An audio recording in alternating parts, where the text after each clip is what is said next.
she loved her kids. Frankie Smith is talking about her niece, Tameka Anderson. Nobody has seen her in 6 years.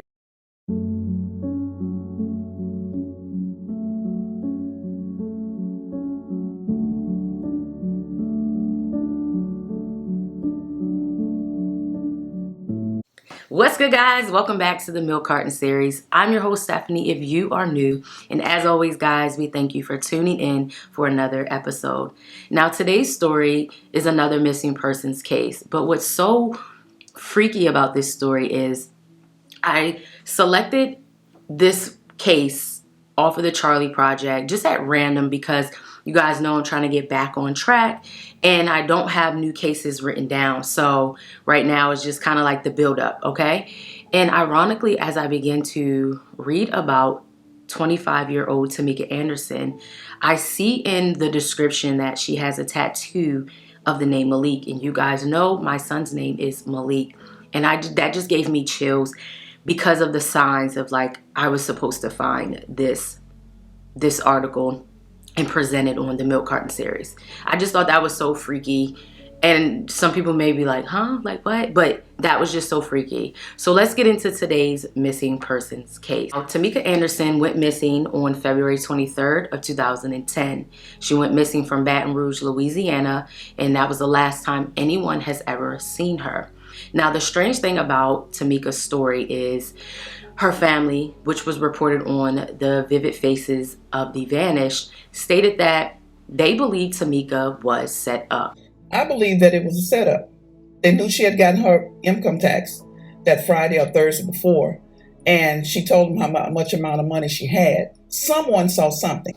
Now, it had been reported that Tameka had recently got her income taxes and she was going to purchase a new vehicle. Now, they believe that this person that she was set to meet is at fault or knows something regarding the disappearance of her. Because one, Tameka would not just disappear because she was a mother. She would not leave her children. And she had her own life that, you know, she was really happy in. So they do not believe Tameka would just leave at her own free will and leave behind her children. She had to. The 11-year-old, he saw his mother that morning. But then here 6 years later, and he's 17 now. She woke me up and she was sleeping with him on her chest. And it was time for me to go to school. And the last thing she told me was to lock the door. That was the last thing she told me.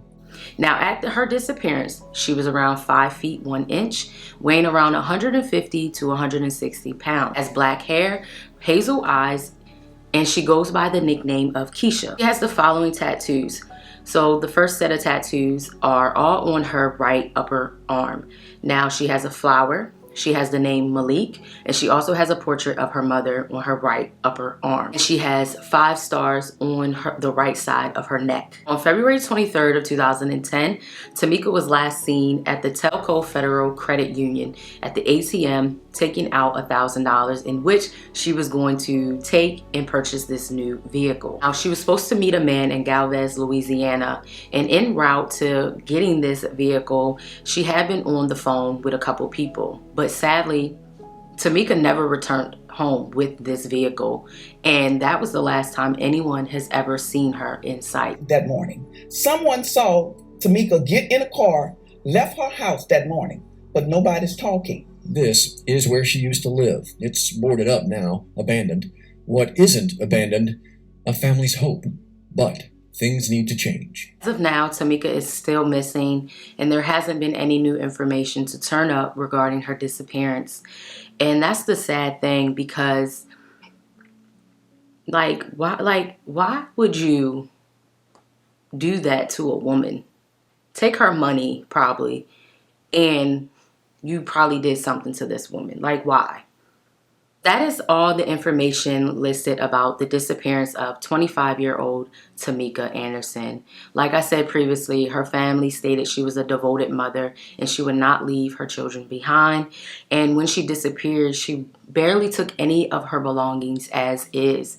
Now, Tameka is still missing. There hasn't been any new information regarding her disappearance.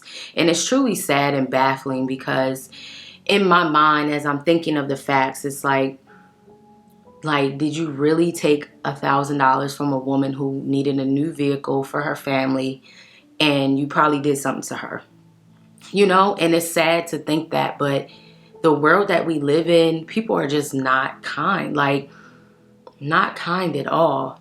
And I wish that, you know, we as women, what I have realized is, as a safety measure, we have to take people with us when we are doing certain transactions. Like, it's just a precautionary thing, because as a female, I do not trust buying a vehicle from a man and I'm by myself. Even when I'm home and, like, you know how the people come for like an inspection or something, or like they're like, recently our siding came off of our house and like the guy had to come to the door, like, not of course in my house, but like when it pertains to anything involving inside my house, like, I just am not okay with being by myself. And it's sad that we as women have to think like that, but there's just too much stuff that goes on where women are always like the victims and things, because you have just men out there who do these things to women, you know, the vulnerable. You know, you think, oh, I'm opening my doors for the cleaning people, and the cleaning people end up trying to kill you. Like, it's sad to think that, but this is the reality of what we live in. But as always, guys, you know, I'm sending her family love and light. And if any new information comes out, or if any of her family members want to join in on a video, let me know. You know, like I said previously in my last video, I want to make sure that we are reaching out to the family or extending that offer to just discuss their loved one, and, you know, and just talk about who they were as a person, and, you know, let the world know, because oftentimes these stories get swept under. Like, I have never heard about Tameka Anderson. In 2010, I was just turning 20. I never heard of this story. And that's sad. Even though it was all the way in Louisiana, I'm in Maryland, but still, I never heard of her disappearance at all whatsoever. But as always, guys, I'm sending you all love and light, and sending love and light to the family. Bye, guys. See you in my next video. They think nobody care. It's been 6 years. I teach him who his mom is, because he really didn't know her. So every chance I get, I ask him, you know who this woman is?